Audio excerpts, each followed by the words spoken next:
주님의 예루살렘 입성을 기념하는 종려주일입니다. 종려주일, 이 이름이 무슨 뜻인지 아시죠?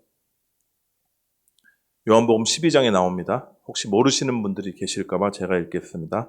그 이튿날에는 명절에 온 큰 무리가 예수께서 예루살렘으로 오신다는 것을 듣고 종려나무 가지를 가지고 맞으러 나가 외치되 호산나 찬송하리로다 주의 이름으로 오시는 이 곧 이스라엘의 왕이시여 하더라.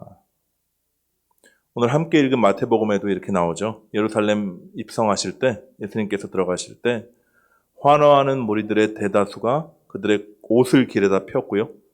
그리고 나뭇가지를 베어 또한 길에 폈다, 이렇게 기록되어 있습니다. 이때 이제 썼던 나뭇가지가 종려나무 가지예요.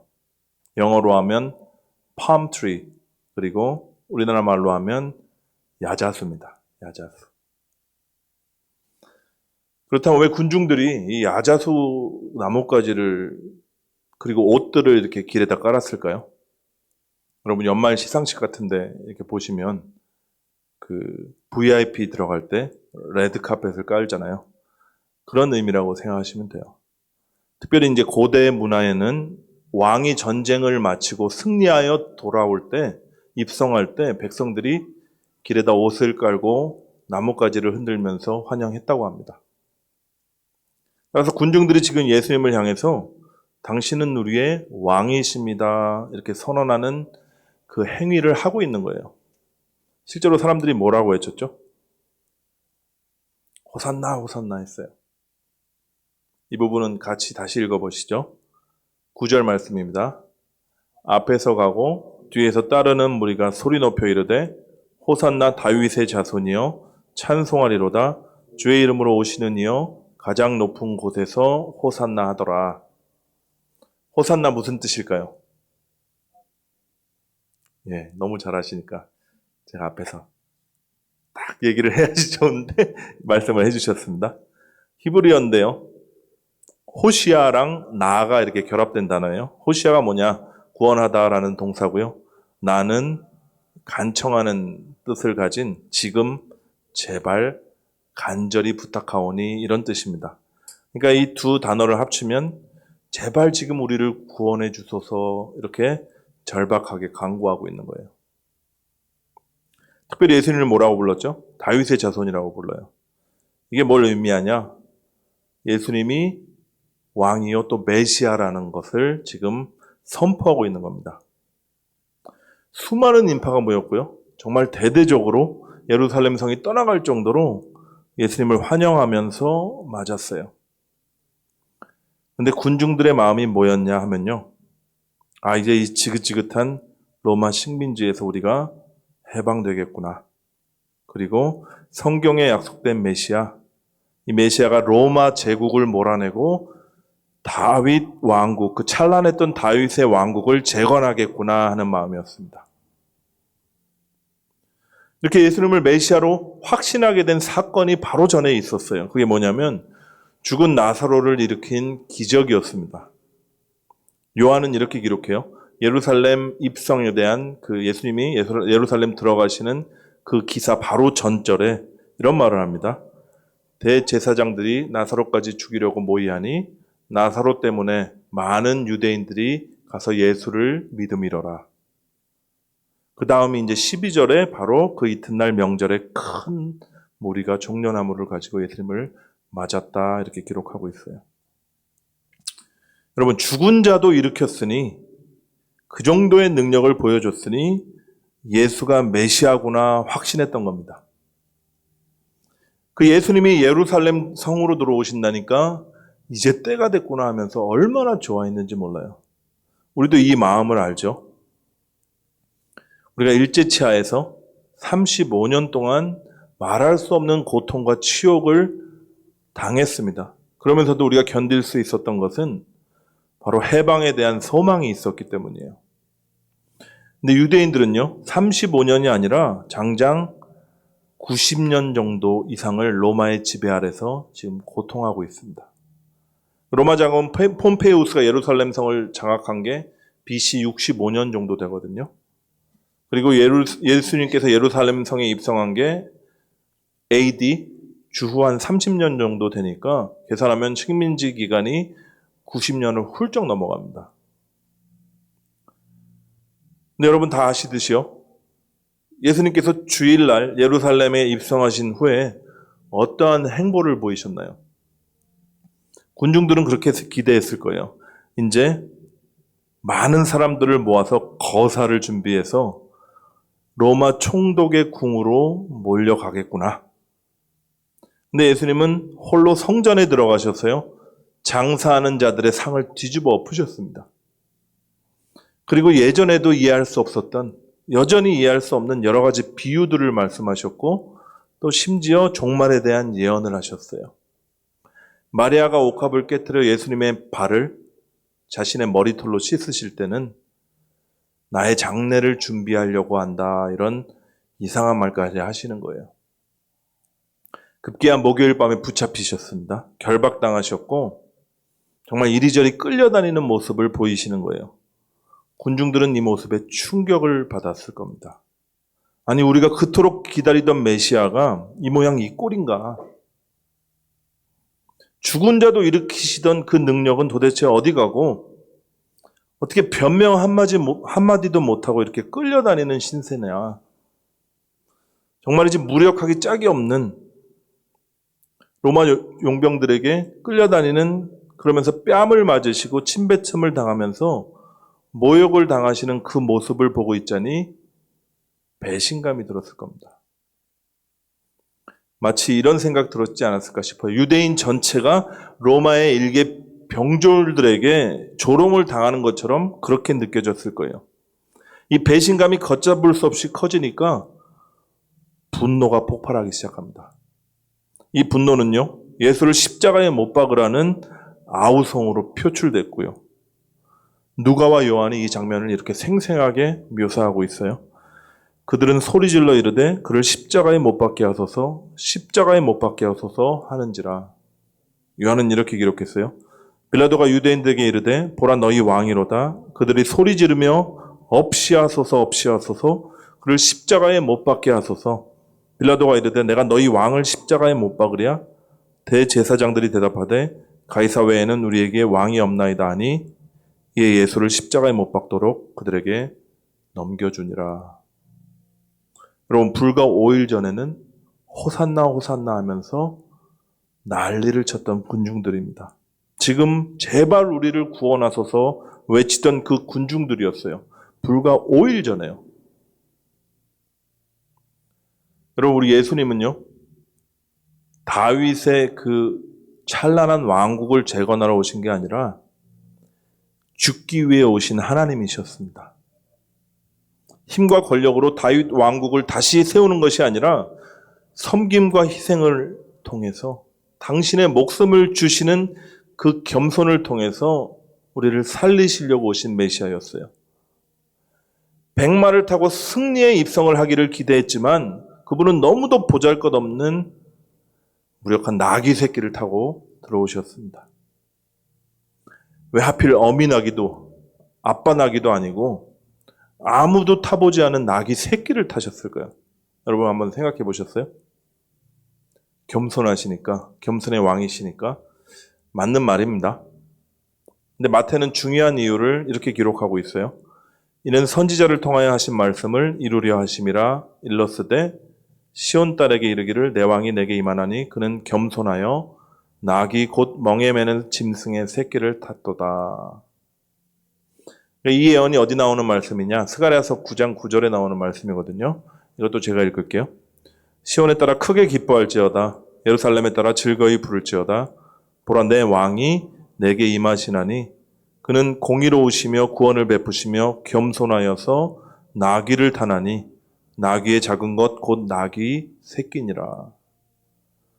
여러분, 굉장히 구체적인 예언이었죠. 예수님의 삶은요, 이 땅에서 어떻게 살아가셨냐면 선지자를 통해서 하나님께서 하신 말씀을 이루어 가시는 삶을 사셨습니다. 자신의 뜻이 아니라 오직 아버지의 뜻만이 이루어지기를 구했고요. 아버지의 말씀에 자신을 묶으셨어요. 여러분, 이게 참된 겸손입니다.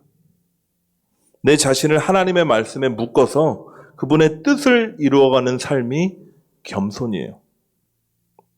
그렇다면 이런 생각을 해볼 수 있죠. 왜 하나님 아버지는 하나밖에 없는 아들, 그 독생자가 지금 순종의 걸음으로 예루살렘 성에 입성하는데 하필 나귀 새끼를 태워서 들여보내냐 이 말입니다. 제가 이번 주 묵상을 하는데 이런 생각이 들더라고요. 내가 이 무력한 나귀 새끼 같아서 그렇구나. 내가 만약 끝내주는 말근육을 쫙 뽐내면서 멋있게 갈기를 휘날리는 백마였다면 우리 주님 백마를 타셨을 겁니다. 근데 저나 여러분은 백마는커녕 나귀 압이나 힘 좀 쓰는 나귀 어미도 안 되는 거예요. 그냥 아무 힘도 없는 나귀 새끼인 겁니다. 주님께서 예루살렘에 입성하시면서 가장 먼저 하신 일이 바로 이 나귀 새끼를 풀어주시는 사역이었어요. 어떻게 풀어주셨죠? 제자들을 보내서 말씀으로 풀어주셨습니다. 본문 1절과 2절 같이 읽겠습니다. 시작. 그들이 예루살렘에 가까이 가서 감람산 벳바게에 이르렀을 때 예수께서 두 제자를 보내시며 이르시되 너희는 맞은편 마을로 가라. 그리하면 곧 매인 나귀와 나귀 새끼가 함께 있는 것을 보리니 풀어 내게로 끌고 오라. 풀어 내게로 끌고 오라. 이 말씀이었습니다. 여기 나오는 나귀와 그 나귀 새끼의 특징이 뭐죠? 앞에 형용사가 하나 나오죠. 매인 나귀와 나귀 새끼다. 이렇게 강조하고 있어요. 매인 겁니다. 묶임이에요. 여전히 눈에 보이는 세상에 매여 있는 저와 여러분처럼 이 나귀도 지금 묶여 있는 겁니다. 여러분 한번 생각해 보십시오. 우리는 전부 매인 자예요. 묶인 자였습니다. 어디 묶였죠? 사람마다 다 틀린데 너무 많아서 셀 수도 없어요. 옛 자아의 그 습성들, 죄와 그 욕심들, 상처와 우울, 자기 연민, 미움, 분노, 두려움, 염려, 이 모든 것들에 우리가 묶여 있었어요. 주님을 믿는다고 또 진리가 우리를 자유케 한다고 우리가 그렇게 믿고 선포하지만 여전히 우리 안에 묶임이 남아 있습니다. 여러분 우리가 말씀을 들을 때 이 말씀이 처음에 율법으로 오거든요. 그럼 그 율법이 우리의 묶임을 나타내요. 드러냅니다. 형제를 용서하라 이런 말씀을 듣잖아요. 그럼 그 말씀 앞에서 우리는 여전히 용서하지 못하는 마음에 묶여 있음을, 내가 여전히 형제를 미워하는 그 미움에 묶여 있음을 우리가 알게 되는 거예요. 원수를 사랑하라 하는 말씀이 들려오면 우리 힘으로는 도저히 이룰 수 없는 우리의 무력함을 드러냅니다. 그리고 마음속으로 다른 사람을 미워하는 그것 자체도 살인이다, 살인자다라는 말씀 앞에서 우리 모든 사람들은 살인자가 되는 거예요. 근데 여러분 이 묶임의 자리에 주님이 찾아오시는 겁니다. 그리고 그분의 말씀으로 풀어주세요. 주님의 말씀이 더 이상 내 사망을 알려주는 율법이 아니라 나를 자유케 하고 나를 살리는 생명으로 임하게 되는 것이죠. 여러분 묶임에서 풀린 나귀는 이제 뭘 하죠? 주님을 등에 업고 하나님의 뜻하신 그 길을 걷게 됩니다. 어떤 길인가요? 우리를 풀어주시기 위해서 스스로를 묶으시고 십자가로 향하시는 그 길이었어요. 순환의 길이요. 우리는 주님이 나귀를 타고 갔다고 이렇게 생각하지만 나귀와 동행하신 거예요.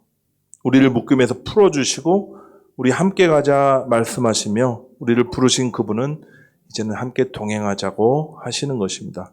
주님께서 이렇게 말씀하셨죠. 수고하고 무거운 짐진 자들아 다 내게로 오라. 내가 너희를 쉬게 하리라. 나는 마음이 온유하고 겸손하니 나의 멍에를 메고 내게 배우라. 그리하면 너희 마음이 쉼을 얻으리니 이는 내 멍에는 쉽고 내 짐은 가벼움이라. 다시 본문으로 돌아가 보죠. 나귀를 가지러 가는 제자들에게 예수님 이렇게 말씀하셨어요. 만일 누가 무슨 말을 하거든 주가 쓰시겠다 하라. 그리하면 즉시 보내리라. 주가 쓰시겠다 하라. 최준도사님께서 이렇게 주석을 하셨더라고요. 하나님께서 우리를 쓰시고자 할 때 이것은 누구를 위한 것인가? 주님을 위한 것일까요? 나를 위한 거예요. 나를 위한 거. 우리가 주님의 생명을 누릴 수 있는 최고의 방법이 주님과 동행하는 것이고 주님의 쓰임을 받는 것이기 때문에 주님께서 우리를 불러 사용하시는 것입니다. 제 자신을 돌아봐도 그랬어요. 아프리카 오지로 떠날 때는 정말 사명자로 길을 떠났습니다. 제 한 목숨 바쳐서 하나님 나라와 영광을 위해서 살겠습니다. 스스로 사명자를 자처했는데 지금 돌아보면 정말 제가 주님을 위해서 한 일은 하나도 없고 주님께서 제게 하신 일만 남았습니다. 선교지에서 한 5년쯤 지났을 때는 늘 이렇게 고백했어요. 내가 주님을 위해서 사역을 한 그 자리에서 주님께서 내 마음 안에서 나에게 사역을 하셨습니다. 여러분, 동일하신 주님께서 여러분의 삶 가운데 지금 이 일을 행하고 계십니다. 말씀으로 죽이시고 말씀으로 살리신 그 주님께서 지금도 여전히 우리 안에 남아있는 묶임을 말씀으로 풀어주고 계세요. 죄를 짓네 안 짓네 율법의 차원을 넘어서 말씀이 우리 안에 우리 심령 가운데 새겨져서 생명이 흘러넘치는 체질로 우리를 풀어주고 계십니다. 우리는 모두 과정 가운데 있어서 지금 내 자신을 보면 한심하기 그지없지만 주님께서는 반드시 이 일을 이루실 거예요. 왜냐하면 주님의 뜻이니까요. 그래서 우리 염려하지 마시고 주님께 모든 것을 맡겨보십시오. 내가 스스로 어떻게 해보려고 발버둥 치는 것도 이제 좀 내려놓고 나의 묶임을 풀어주시는 그 주님을 기대하면서 기다릴 때입니다. 진리가 너희를 자유케 하리라 말씀하셨죠.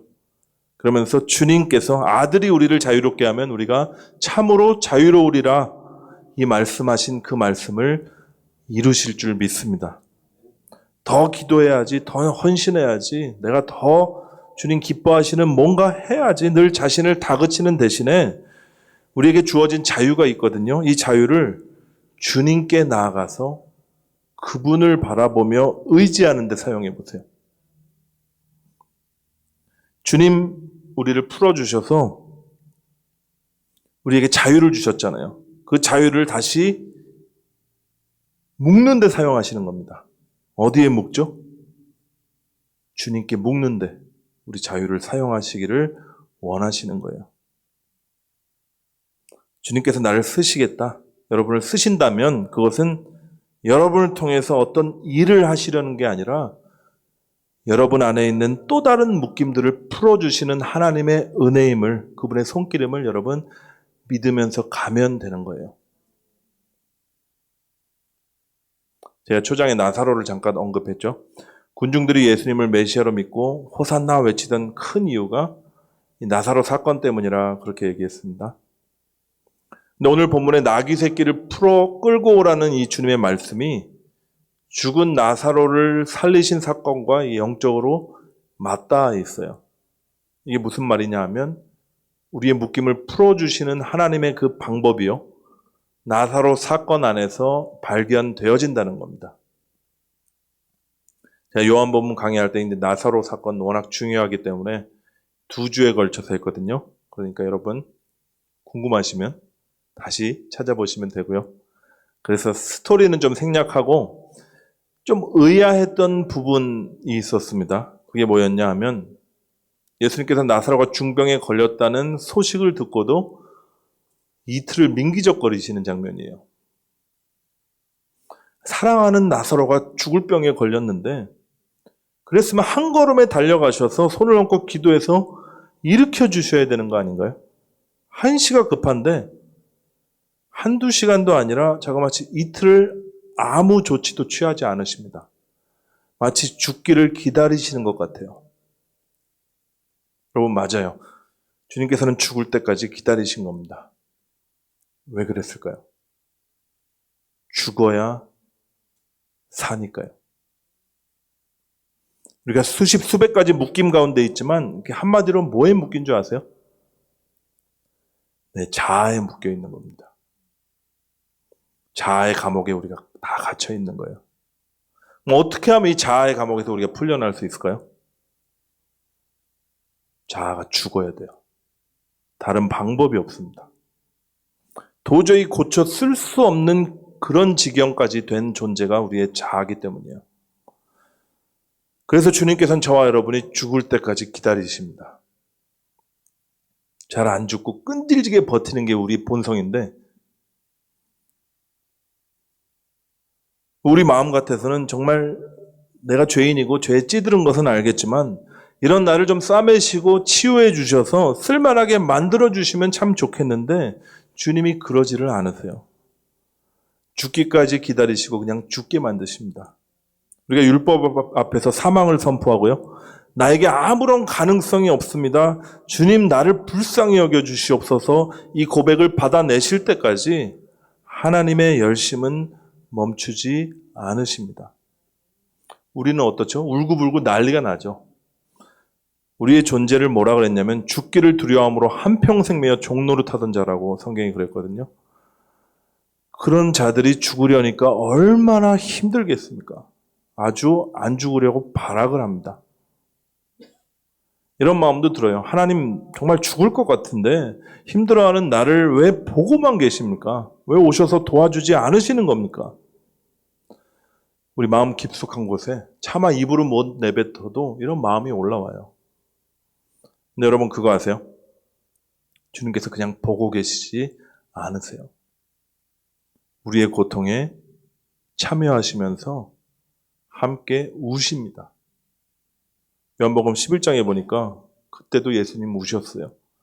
예수께서 그가 우는 것과 또 함께 온 유대인들이 우는 것을 보시고 심령에 비통히 여기시고 불쌍히 여기사 이르시되 그를 어디에 두었느냐 이르되 주여 와서 보옵소서 하니 예수께서 눈물을 흘리시더라.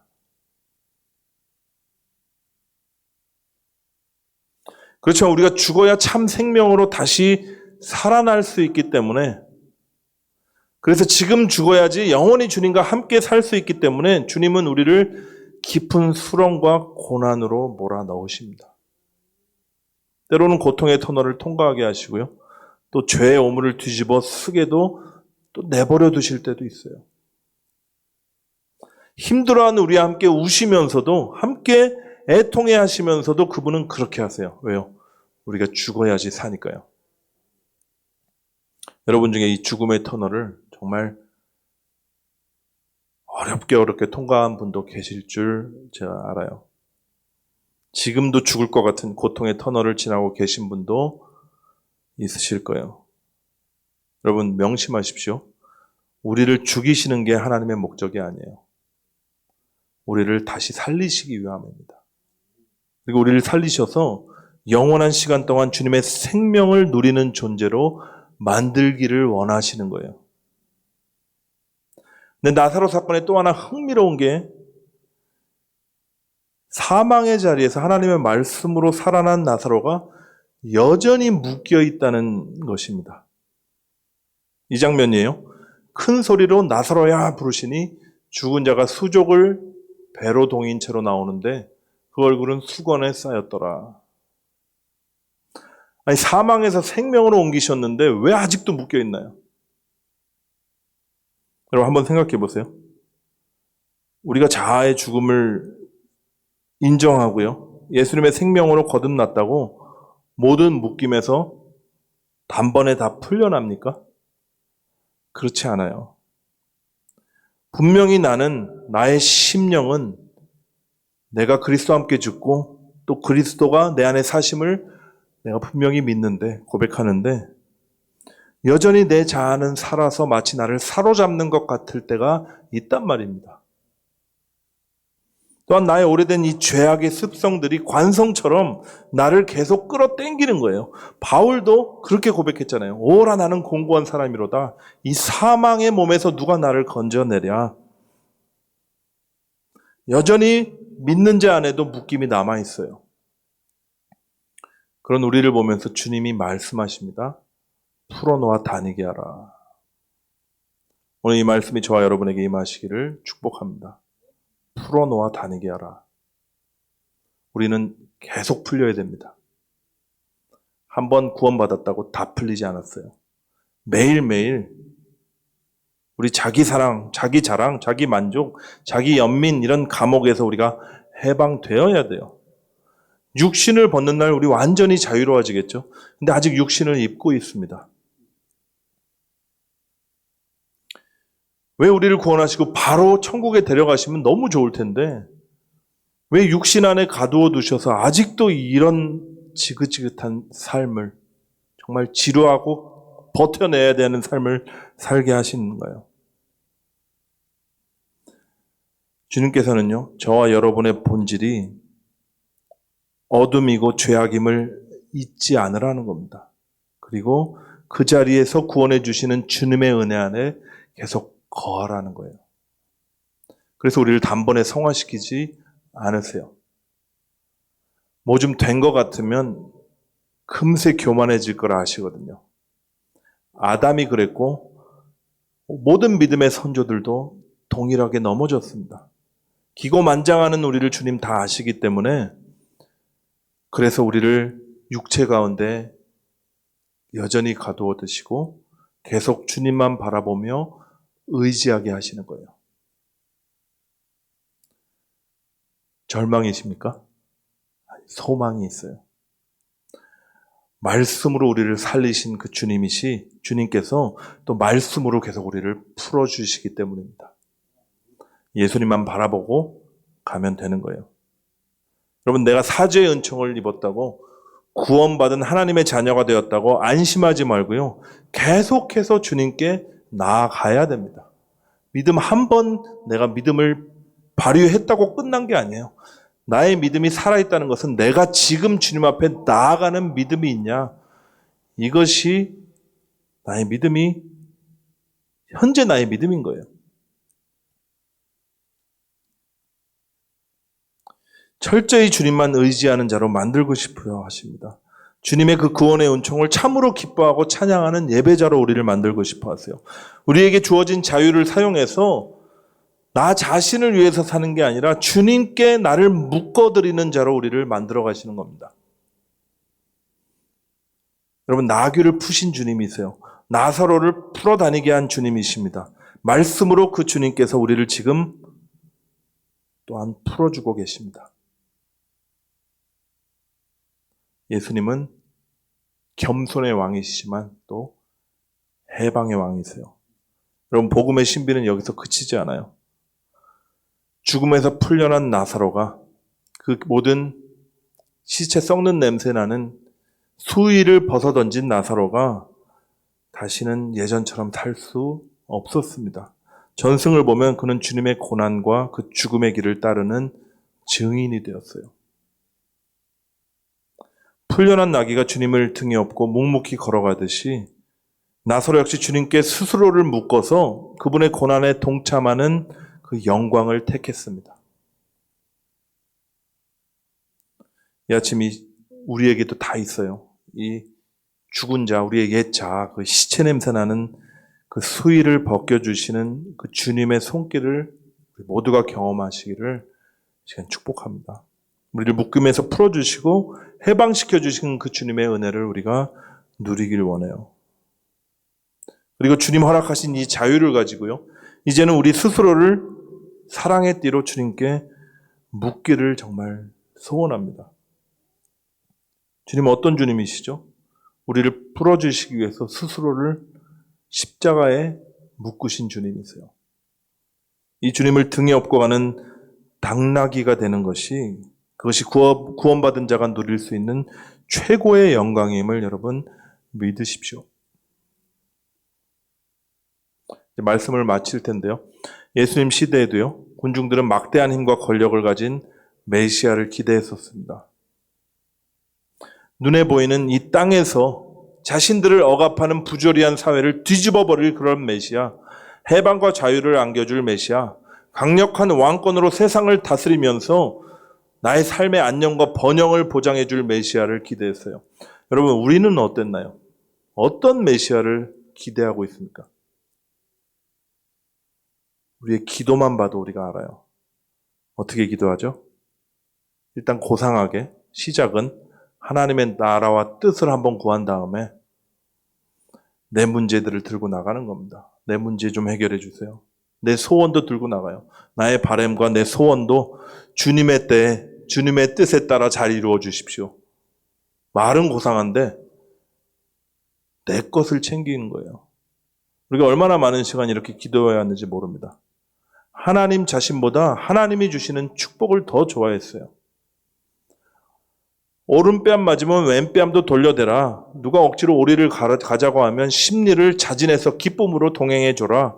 이런 말은 부담스러워서 귀등에도 안 듣고 잘못 해석한 거거든요. 내 시작은 미약하였으나 내 나중은 장대하리라. 뭐 이런 말씀은 귀에 쏙쏙 들어오고요. 이것도 잘못 해석한 거거든요. 내게 능력 주시는 자 안에서 내가 모든 것을 할 수 있느니라. 시험을 앞둔 수험생 때 저도 이 말씀 얼마나 좋아했는지 몰라요. 저와 여러분은요, 군중들 중에 하나였습니다. 나에게 유익을 줄 메시아, 주님의 능하신 오른팔로 나를 도와줄 전능하신 하나님을 기대하면서 호산나 외치던 그 무리 사이에 우리가 있었어요. 누군가가 너 거기 있었는가? 그때 이렇게 묻는다면 저 거기 없었는데요 하고 대답할 수 있는 사람이 여기 아무도 없습니다. 무력하게 결박당하고 침뱉음 당하시면서 변명 한마디 못하는 그 모습에 배신감 느끼고 분노하면서 십자가에 못 박으라고 고래고래 소리를 지르던 그 군중들 사이에 누군가가 너가 거기 있었는가? 그때 이렇게 물은다면 우리는 부인할 수가 없는 거예요. 주저앉아서 이렇게 고백하지 않을 수가 없습니다. 저도 그들 중에 한 명입니다. 무리 중에 한 명입니다. 여러분, 그런 나를 위해서 주님이 죽으신 겁니다. 세상에 묶여있는 그런 나, 죄와 저주에 묶여있는 나 구원하시려고요. 어떻게 해도 스스로 해결할 수 없는 이 상처들과 이 미움들과 이 증오들과 이 우울함으로부터 우리를 풀어주시려고요. 아무리 버리려 해도 버릴 수 없는 지긋지긋한 자기사랑과 이 탐욕들, 이 자아의 감옥에서 해방시켜 주시려고 우리 주님 죽으셨습니다. 그 순결하신 주님이, 점과 흠도 하나도 없으신 주님이 하나님의 독생하신 아들이 죽으셨어요. 기껏해야 이 세상의 어떤 번영과 안녕을 위해서 우리에게 어떤 존귀함을 주시려고 죽으신 게 아니에요. 우리를 사망의 권세에서 해방시켜 주시려고 죽기를 두려움으로 일평생 매어 종노릇하는 그 비참한 신세에서 우리를 풀어주시려고 스스로 결박당하신 겁니다. 우리를 대신해서요. 저와 여러분을 영원하신 하나님의 아들과 딸로 삼으셔서 그분과 하나됨을 누리게 하시고 영원히 주님을 예배하는 존재로 우리를 재창조하시기 위해서 우리 주님 죽으셨어요. 시간 이 종려주일 우리가 함께 전심으로 우리 예수님 찬양했으면 좋겠습니다.